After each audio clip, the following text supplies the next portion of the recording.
Olá, estamos começando o Espaço Aberto aqui no canal 21 da NET. Um programa para falarmos de música, cotidiano, criatividade, política, enfim, é o nosso espaço para um bom bate-papo. E para estrear, nós vamos falar de um dos mais geniais profissionais da história mundial. Steve Jobs nasceu na Califórnia em 1955. Filho adotivo, não concluiu a universidade devido aos custos elevados. Mesmo assim, Jobs não deixou de lado seus objetivos. Em 76, fundou a Apple com o parceiro Steve Wozniak. Steve Jobs faleceu dia 5 de outubro desse ano, mas deixou uma legião de Apple maníacos pelo mundo. E para contar um pouco mais dessa história de sucesso, estamos recebendo Pedro Celli, proprietário da Spine Multimídia, há 16 anos no mercado. Está começando o Espaço Aberto.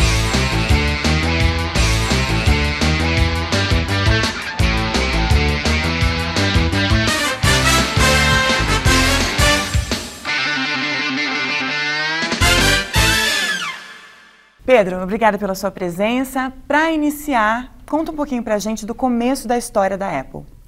A Apple surgiu em Palo Alto, na Califórnia. Quem criou o primeiro computador da Apple foi o Steve Wozniak. Ele participava de um clube que chamava Homebrew Club, que seria o clube dos computadores feitos em casa. Um pessoal que se reunia e, como hobby, eles montavam computadores. Tá? Ele pegou e desenvolveu na casa dele esse computador chamado primeiro Apple. E ele pegou esse computador e mostrou pro amigo dele, que era o Steve Jobs. Na época o Woz tinha 25 anos, o Jobs tinha 21. Ele mostrou para ele e o Jobs ficou interessadíssimo no produto, porque o Woz montou o computador, mas não sabia o que fazer com ele. Achava legal tudo, mas o Jobs já com a sua visão, ele falou assim, nossa, é um computador para todo mundo ter em casa, né? Aí ele falou pro Woz assim, eu vou vender esse computador para você.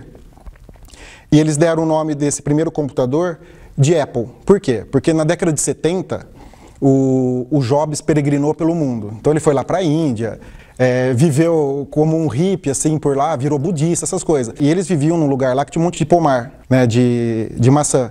E aí veio o nome que eles quiseram criar para Apple. Aí o Jobs pegou, saiu para vender esses primeiros Apples, né?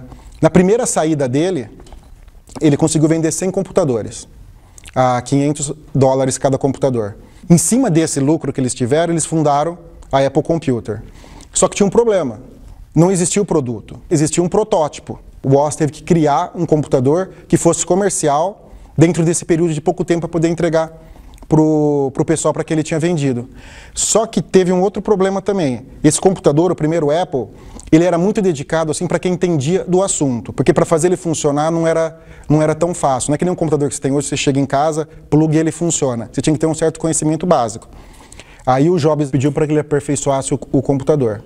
Em cima disso, o Woz, em um curtíssimo espaço de tempo, ele alterou toda a parte de hardware, alterou todo o software, criou um novo sistema operacional, criou uma linguagem de programação e eles lançaram o Apple II em 1977. Foi o primeiro computador lançado pela Apple que deu um boom no mercado. Legal, e não é de hoje que você é um admirador, né, da história do Jobs, do Woz e da Apple. Quando foi, né, e como foi o primeiro contato com um produto da Apple? Então, o primeiro contato foi em 1981, foi numa viagem que eu fiz para os Estados Unidos, de passeios, pessoal que vai para Disney passear nos parques lá. A gente foi numa loja lá que vende tudo lá, uma loja de eletrônica, tipo um Walmart da vida, e estava exposto lá os computadores, as coisas. Eu gostei muito, achei muito interessante aquilo lá, que na época ninguém conhecia nada disso daí, né? Eu mesmo nunca tinha ouvido falar em computador, nessas coisas. Desde pequeno eu queria ser químico. Todos os presentes que eu ganhava de aniversário, de Natal, era tudo química, essas coisas. Eu tinha um laboratório em casa, porque eu pus na minha cabeça que eu queria ser químico. E quando eu vi o computador, eu achei muito legal. Que foi na mesma época dos videogames, Atari, Odyssey, que teve esses videogames. Então eu voltei para cá, fiquei com isso daí na cabeça. Falei, eu quero porque quero um computador. Em 84, 85, a Milmar, que era uma empresa brasileira, lançou o Apple II Plus aqui. E eu peguei e comprei esse Apple II Plus, né? E ele não tinha monitor, não tinha nada. Você ligava, ele tinha uma série de televisão, de vídeo composto, você plugava ele na sua própria televisão, num gravadorzinho de fita, que para você carregar os programas e salvar os programas que você fazia, você gravava tudo em fita cassete. E isso dava um monte de problema, né? Porque às vezes você gravava, não ia, tinha o volume, você tem que ficar mexendo no volume para ver o volume mais alto ou mais baixo, para o computador conseguir ler de volta. Era um problemão isso daí, para a época. Uma das coisas interessantes também é que a gente está falando em 85, 86. Não existia muito conteúdo para você aprender a usar o computador. Não tinha internet, não tinha nada para você buscar. Hoje você joga no Google, você resolve qualquer problema. E para aprender a programar nisso daí, tinha algumas revistas, microsistemas, da época, assim, que traziam programas para você digitar no computador, né? Então você sentava, estava geralmente um amigo meu do lado, ia ditando as linhas, a gente ia programando. Então era joguinho, o que era. Só que às vezes a revista vinha com erro. Então você acabava de rodar, imagina, você digitou um monte de linha de código, agora você dá rodar, começava a dar erro atrás de erro. E como resolver isso? Ou você esperava um mês, saía a próxima revista para vir uma errata, ou você tinha que resolver o problema. Foi assim que eu aprendi a parte de programação. Eu ia vendo os erros, ia tentando arrumar os erros de algum modo, né? Falei assim, para que serve esse comando aqui? Aí você começava a procurar um comando similar. Às vezes na revista, por exemplo, GoTo, que é vá para, né? G-O-T-O. Saía com 2 T's, era um erro de sintaxe só. Esses eram mais fáceis de você arrumar. Agora, erro de programação, assim, de variáveis, essas coisas era mais complexo, você tinha que ficar pesquisando. Mas foi ótimo isso, porque ele te dá um grande conhecimento. Porque eu acho que as coisas que você, eu acho que as coisas que você aprende com dificuldades são as coisas que você não esquece para o resto da vida, né? Então foi uma boa base que teve nisso daí, aprendendo a usar o computador desse modo. Porque hoje, para qualquer um é fácil. Você joga na internet, você descobre qualquer problema, né? Mas naquela época é difícil.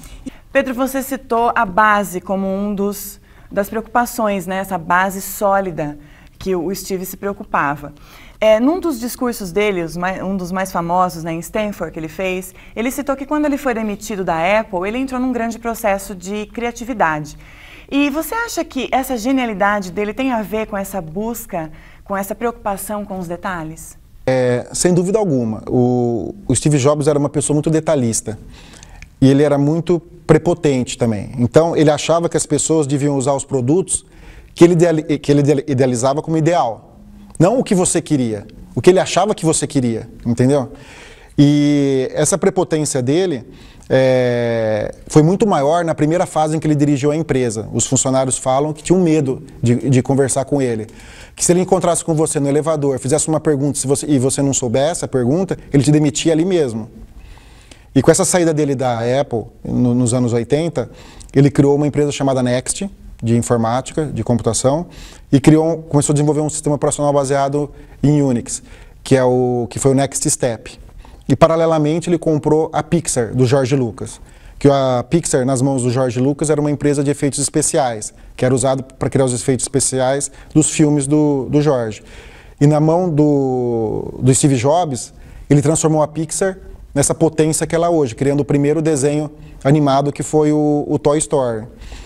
Então essa saída dele na Apple, esses anos que ele ficou longe da Apple até a sua volta triunfal, foi excelente para a empresa e foi excelente para ele também.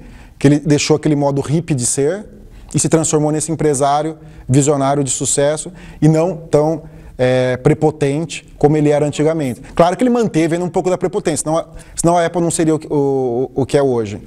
Bom, nós vamos para um break rapidinho e já já a gente está de volta.